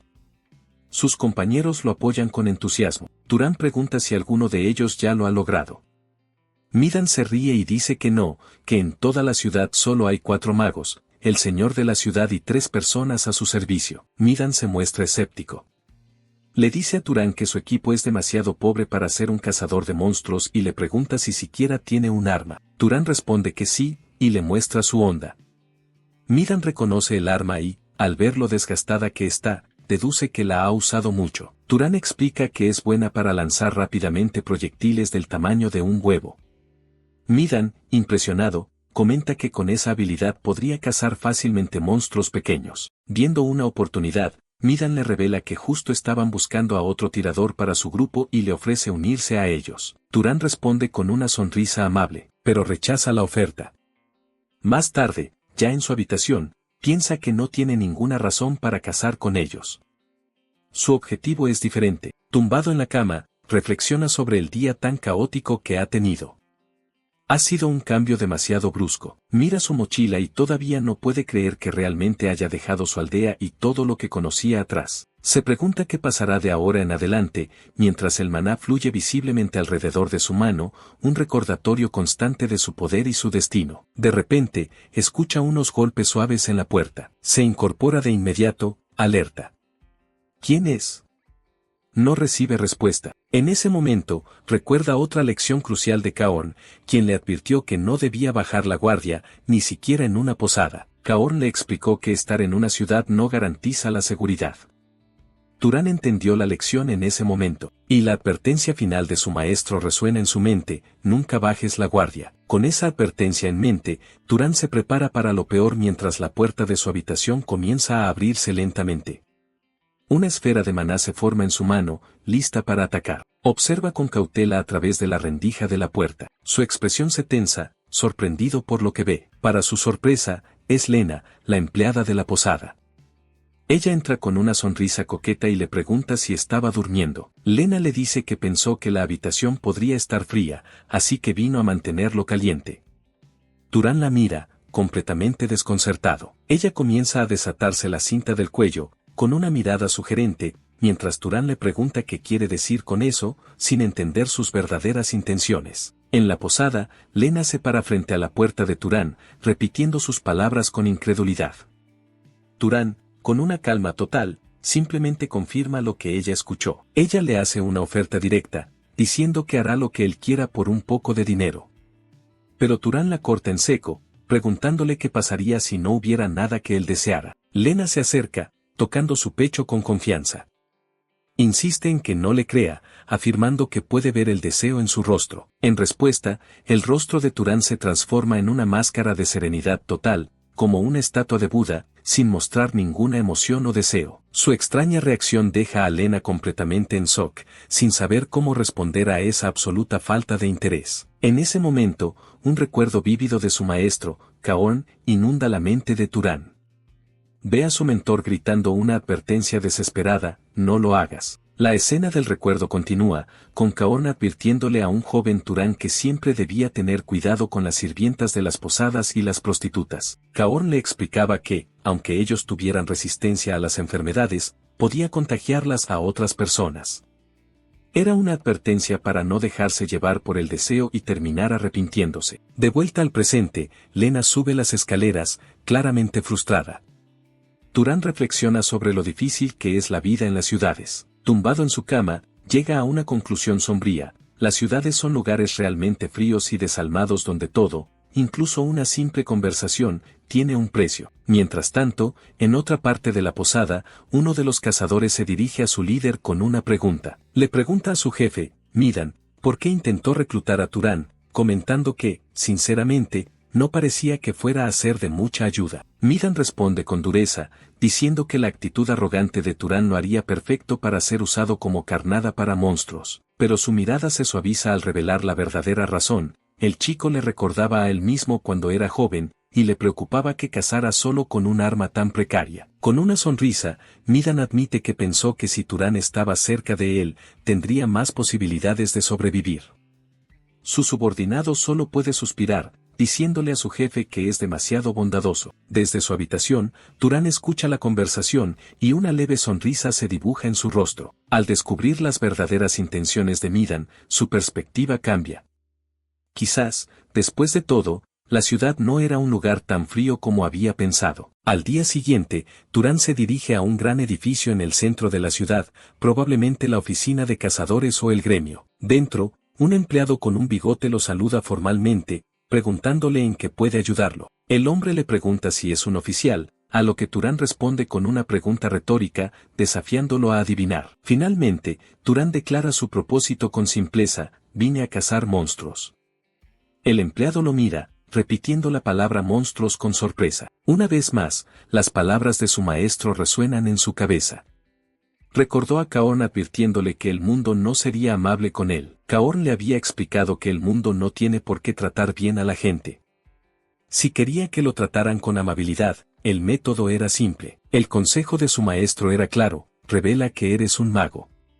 Entonces, la gente común inclinará la cabeza ante ti, ya sea por respeto o por miedo. De vuelta en el presente, Turán, siguiendo esa filosofía, le entrega al empleado un documento con un sello distintivo, listo para poner a prueba esa teoría. El empleado le entrega a Turán una hoja de recompensa, diciéndole con desdén que la mire y se la devuelva.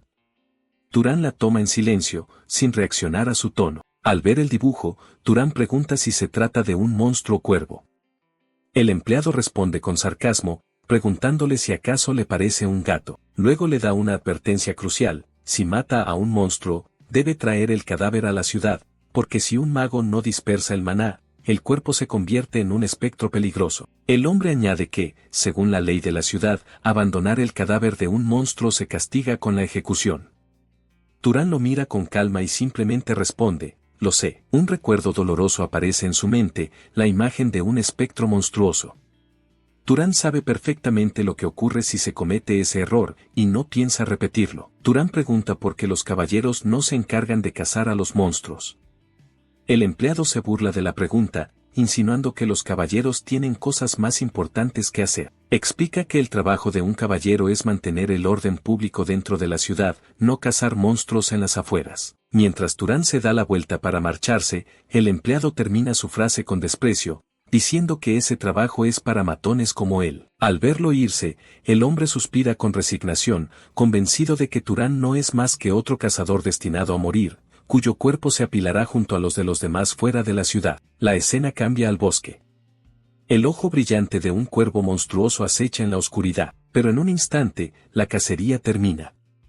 La criatura cae al suelo sin vida, con un agujero enorme y sangriento en el pecho. De vuelta en la oficina de recompensas, el empleado y sus ayudantes miran hacia abajo, con los ojos desorbitados por la incredulidad.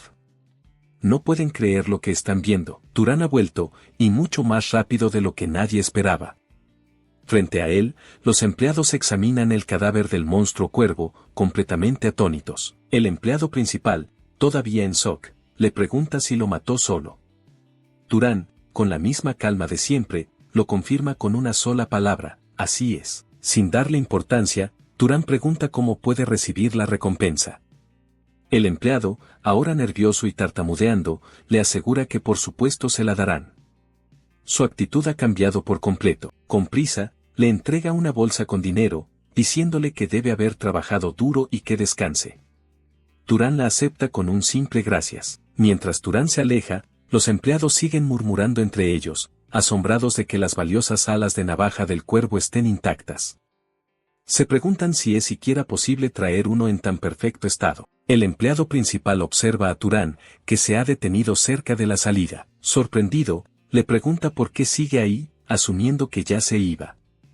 La arrogancia que tenía antes ha desaparecido por completo. Turán se gira y le hace una pregunta que los deja helados: ¿hay otros monstruos que valga la pena cazar? El empleado solo puede responder con un incrédulo ¿qué? La pregunta lo desconcierta por completo. No puede creer que, después de semejante hazaña, Turán todavía tenga fuerzas para seguir cazando. Más tarde, en la posada, una mesa está repleta con los platos más caros del menú, jamón, queso, estofado y jarras de hidromiel. Lena le sirve la comida, con una expresión de total asombro. Le dice que nunca imaginó que alguien como él pudiera derrotar a 30 monstruos en solo 3 días. Mientras Turán come felizmente, Lena añade que debe haber ganado mucho dinero.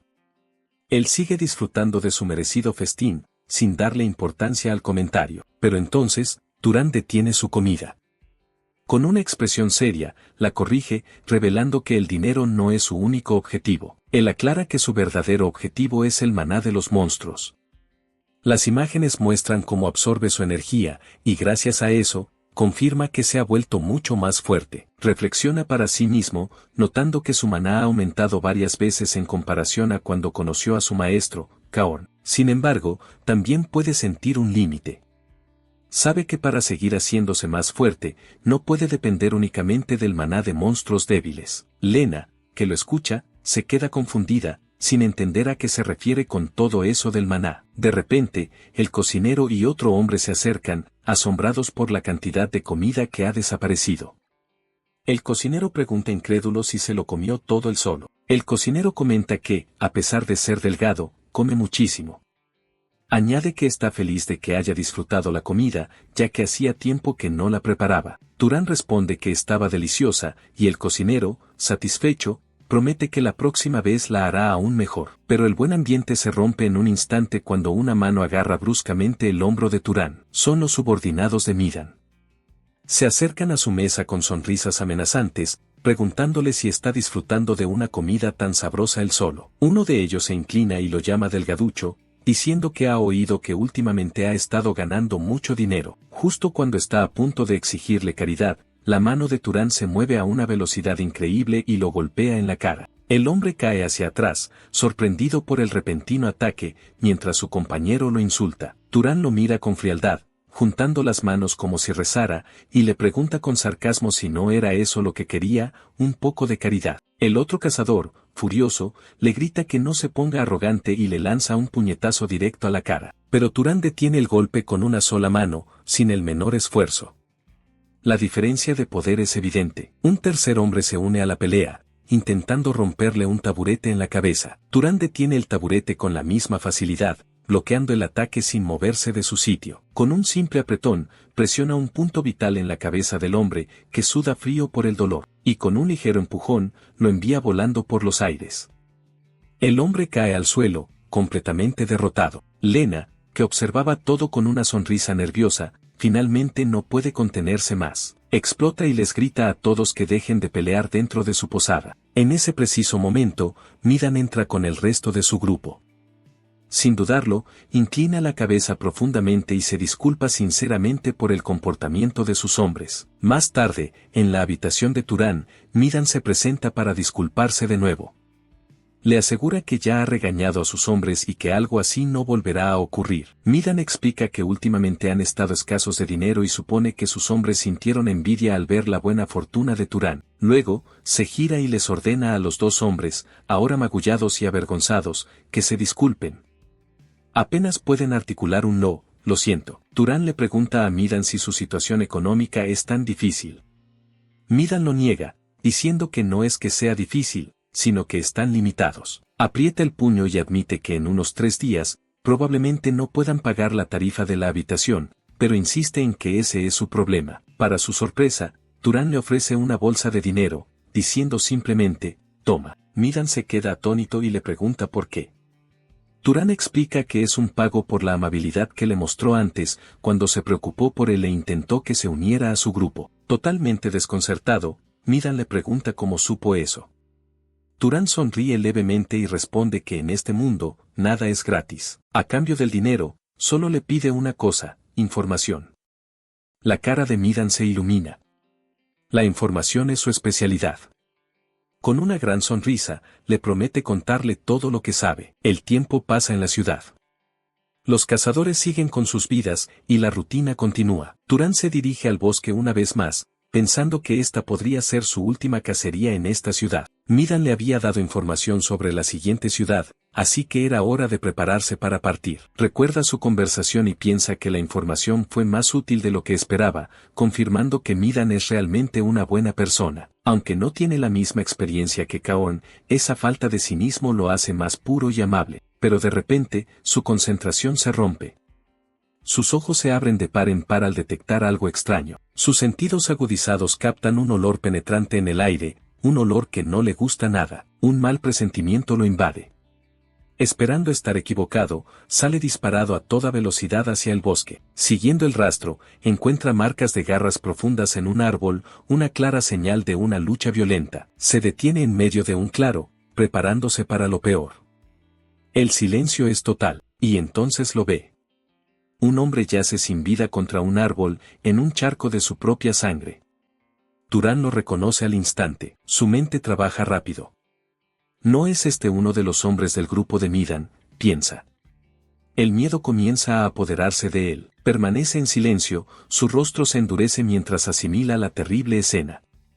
No hay señales de otros supervivientes, la mirada sin vida de otra víctima confirma la masacre.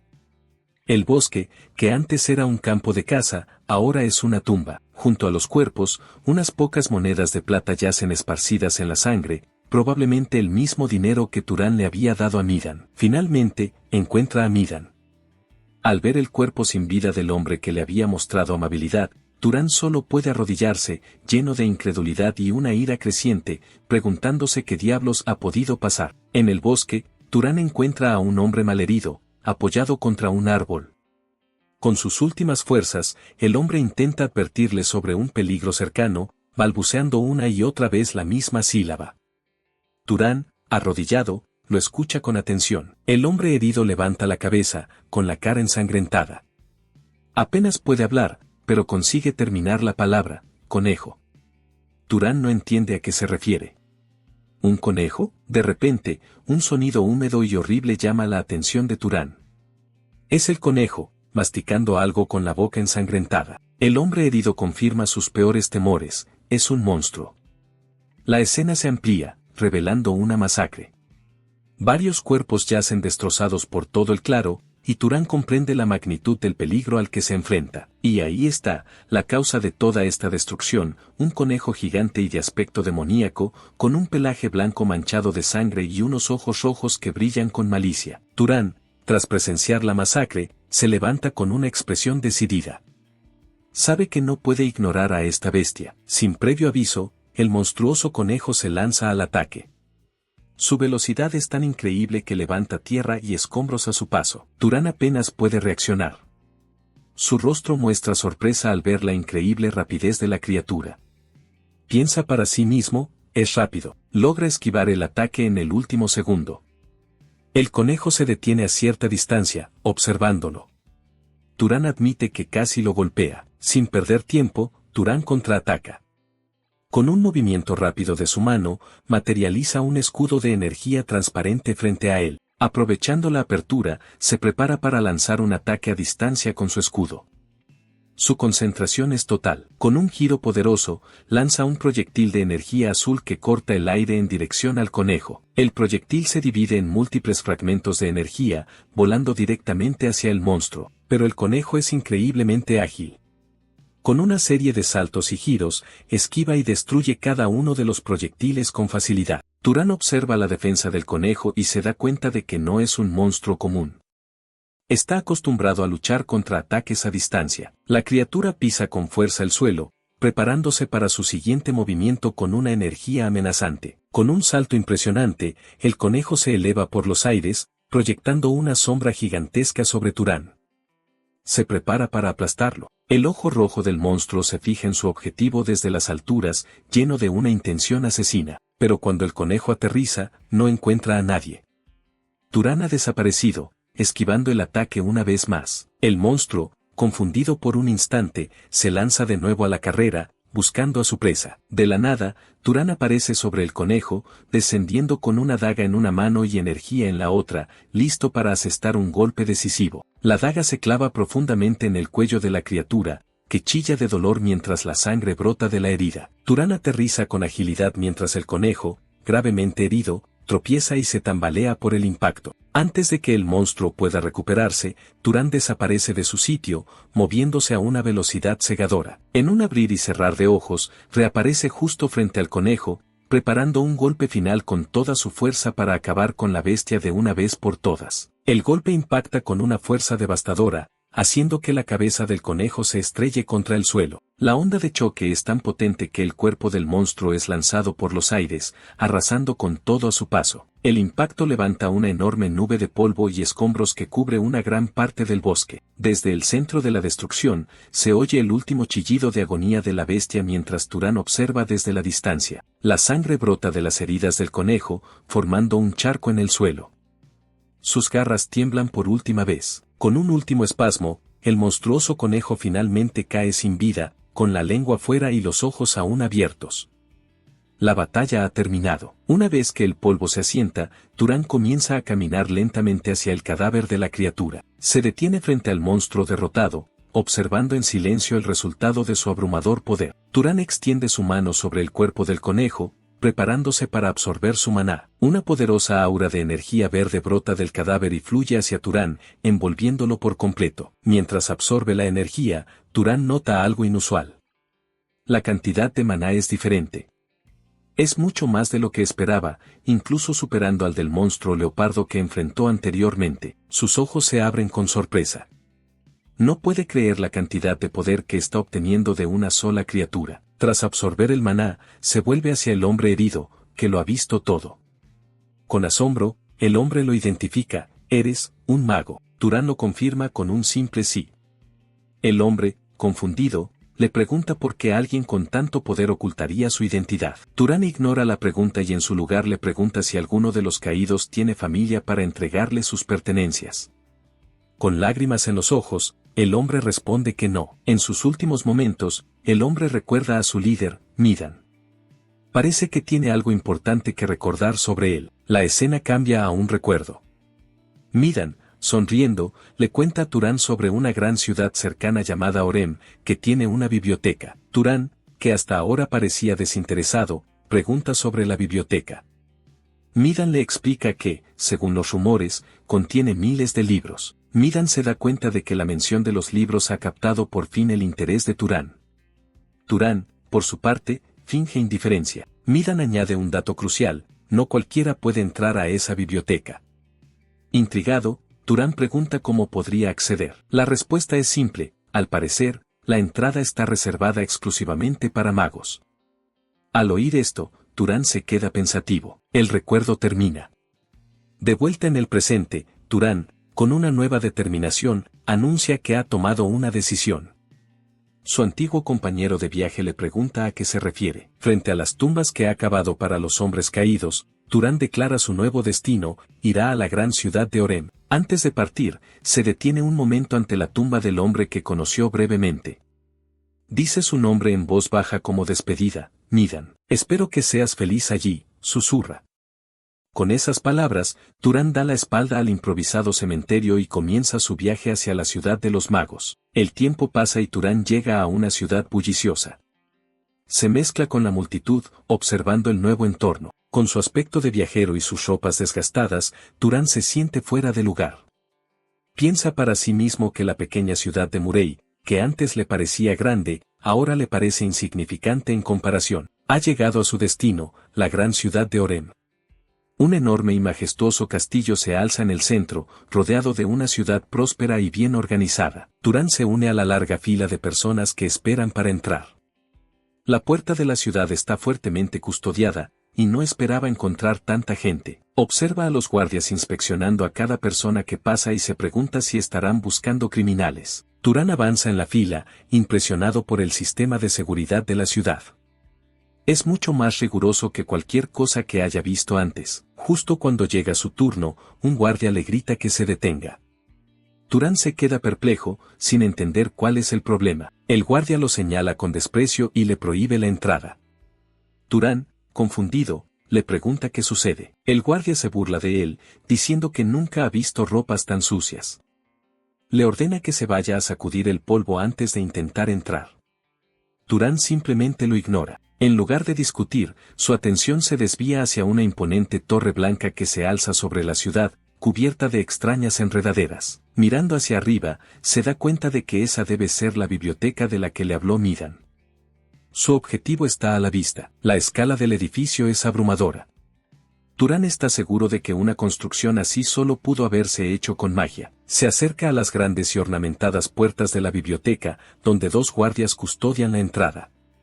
Llama su atención para pedirles paso. Turán les informa que quiere entrar, pero el guardia le responde con severidad que esa es una biblioteca a la que solo los magos pueden acceder. Sin inmutarse, Turán responde tranquilamente, soy un mago. El guardia se queda sin palabras, completamente incrédulo. El guardia, Kenia, se enfurece. Acusa a Turán de ser un lunático y le pregunta si quiere morir por hacerse pasar por un mago. Kenia insiste en que es imposible que alguien como él sea un mago y estira la mano para detenerlo, pero Turán bloquea su brazo con un simple gesto. De repente, la mano de Turán comienza a brillar con una extraña energía roja. El guardia se detiene, confundido por lo que está viendo. Turán recuerda las palabras de un viejo conocido. Los magos pueden reconocerse entre sí al sentir su maná, e incluso pueden determinar quién es más fuerte. Con una mirada penetrante, Turán decide poner a prueba esa teoría, y entonces, libera una pequeña fracción de su poder. Una abrumadora presión de maná rojo envuelve a Kenia, cuyo rostro se contrae de terror al sentir una fuerza que jamás había imaginado. La onda de energía es demasiado para el guardia, que es empujado hacia atrás, incapaz de resistir la increíble presión. Kenia cae al suelo, debilitado. Su compañero corre a ayudarlo, preguntándole si está bien. Apenas puede responder que sí, mientras Turán nos observa con calma. Tirado en el suelo y sudando frío, Kenia se da cuenta de su error. Este hombre no es un mago ordinario, su poder es, como mínimo, de clase noble o superior. Totalmente sometido, el caballero se presenta temblorosamente como Kenia, de la casa Baltas. Con la voz entrecortada, le pregunta a Turán a qué casa pertenece, tratándolo ahora con el máximo respeto. Con una leve sonrisa, Turán le pregunta si es necesario que revele su identidad para poder entrar. Kenia, aún nervioso, le dice que no. Sin embargo, le explica que para usar la biblioteca necesita un permiso del maestro de la casa Baltas. Turán pregunta qué significa eso. Kenia le asegura que se pondrá en contacto con la casa Baltas para informarle de su llegada. De repente, la escena cambia y vemos a Turán en un lujoso baño, suspirando con cansancio. Acepta la propuesta del guardia. Mientras se relaja en el agua caliente, no puede evitar pensar que todo se ha complicado mucho más de lo que esperaba. Creía que sería un proceso sencillo. Una sirvienta, sonrojada y nerviosa, se prepara para atender al invitado de honor. Con cuidado, las sirvientas comienzan a lavar a Turán, tratándolo con el respeto debido a un noble. Rodeado de lujos y sirvientas, Turán se siente completamente fuera de lugar. Sentado en la enorme bañera, se pregunta cómo ha acabado en una situación tan extraña. Incómodo, les ordena que se detengan. Las sirvientas obedecen al instante, asustadas. Él les pregunta si hay algún problema con que se lave solo, pero la sirvienta principal le explica que si no atienden adecuadamente a un invitado tan importante, serán castigadas. Resignado, Turán les dice que hagan lo que quieran. Aliviadas, las sirvientas le dan las gracias. Mientras tanto, vemos el imponente castillo de la casa Baltas. Más tarde, una vez que Turán está limpio y vestido con ropas de noble, una de las sirvientas no puede evitar sorprenderse por su atractivo. «¡Guau, increíble!», susurra. Se da cuenta de que ha hablado en voz alta y se tapa la boca, avergonzada. Turán, ajeno a la situación, le pregunta qué ocurre. Mientras se arregla el pelo, recogido ahora en una elegante coleta, Turán pregunta si tiene algo en la cara. La sirvienta, nerviosa y temblando, se disculpa diciendo que se ha quedado momentáneamente sin palabras por su belleza. Las otras sirvientas también se inclinan, avergonzadas. Turán, con una sonrisa amable, le dice que no hay nada que perdonar.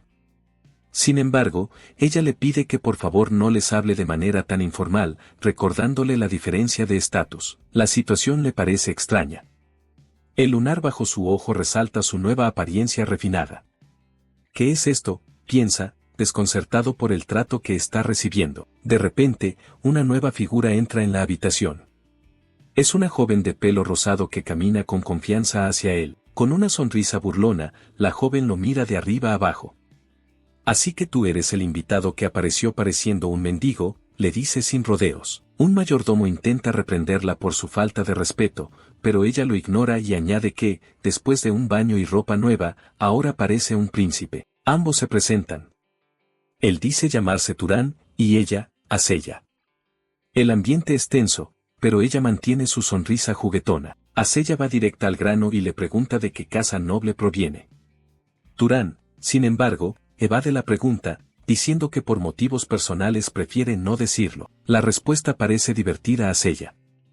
Su sonrisa se vuelve más calculadora mientras le dice que es una lástima. En su mente, lo tiene claro, él está ocultando su verdadera identidad. Con una sonrisa maliciosa, decide que le gastará una pequeña broma para descubrir su secreto. De repente, Aceya libera su propio poder. Una intensa ráfaga de maná de color naranja y dorado surge de ella, llenando la habitación de una presión abrumadora y poniendo a Turán a la defensiva. Con los ojos brillando de poder y una sonrisa desafiante, Aceya lo reta directamente: muéstrame. Sabe que la única forma de que Turán se defienda es revelando la verdadera magnitud de su fuerza. Rodeado por la energía de Aceya, Turán se queda paralizado. La presión es inmensa y una gota de sudor frío recorre su rostro. Ha sido acorralado. Ahora, no tiene más remedio que responder al desafío y mostrar su verdadero poder.